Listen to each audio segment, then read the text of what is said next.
we're going to lose the house.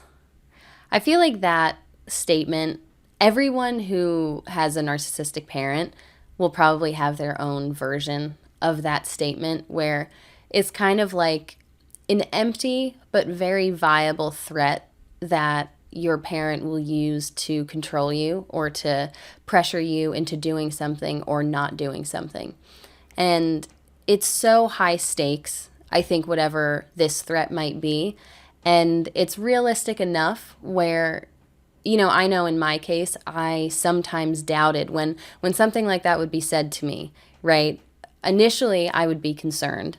And then I would kind of stop and think to myself, like, is this, could this really happen? You know what I mean? Is this what's going on?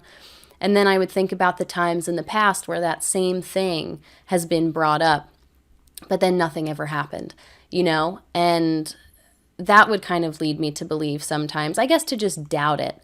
But when you think about the actual nature of what the consequence of that is, if it does happen, it's like, what if the one time that I actually stand my ground and I call it out for what it is, what if that's the time where they weren't joking? It's like the boy who cried wolf, I guess, in a way.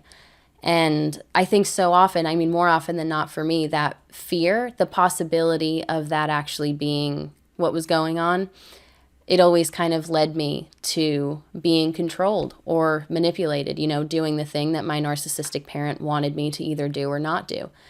And I think it's really upsetting. A lot of the things that I have kind of looked back on and reflected on throughout my childhood, especially learning about these different terms and behaviors that narcissists use to control people, it's always just upsetting to me, because I think kids are by nature vulnerable and naive and innocent, impressionable. And I think to take advantage of the qualities that make a kid for your own benefit in ways like that, it's so vicious, I think. I feel like that's the word that comes to mind, and it's just cruel.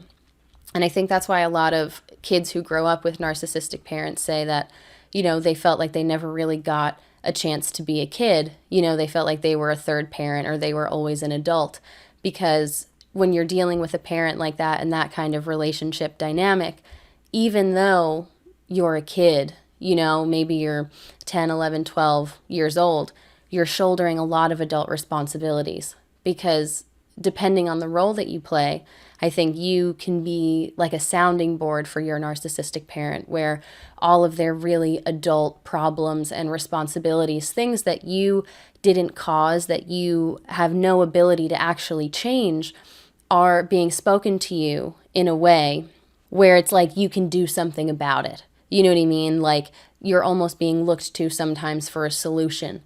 And, I remember even sometimes like trying to suggest something that I thought maybe would have worked, you know what I mean, with my limited knowledge of whatever the topic itself was at the time, but it just leaves you feeling so helpless, and I remember feeling like I just kind of had to sit there and listen and be if all I can do is be the person that they vent to, right, then at least I'm helping in some way.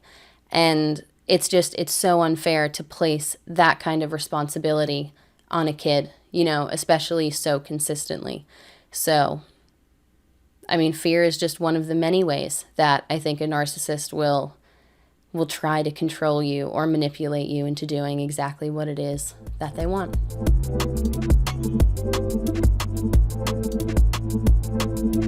Thanks so much for watching. If you enjoyed this video and want to see more, be sure to give it a like and subscribe to my channel. I am not a professional. I don't claim to be one, but a therapist once told me that I am an expert in my own experience. And I want to speak about these topics candidly so that anyone who has experienced or is currently experiencing something like it knows a little bit more about what to expect, how to respond, and that you're not alone.